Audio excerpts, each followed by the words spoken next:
বাপের বাড়ি এসে আমি বেল চাটনি করছি, বেল মাখা। আর নৌকো চেপে এসে সবাই বেল মাখা শুরু করে দিয়েছি। আর দেখো বেল মাখা খাবো, তার জন্য বেলটা ভালো করে ভেঙে কুড়িয়ে নিচ্ছি চামচ দিয়ে। কুড়িয়ে তুলে রেখে দিচ্ছি একটা বাটিতে। তারপরে সেইগুলো সব থেতো করে নেব শিলে।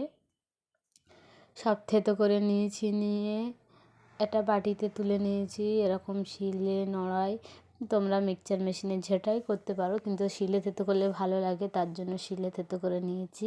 নিয়ে এইভাবে কুড়েছি। আমার হাত ব্যথা করছিল বলে জাহিদের আব্বু দিয়েছি, ও করছিল।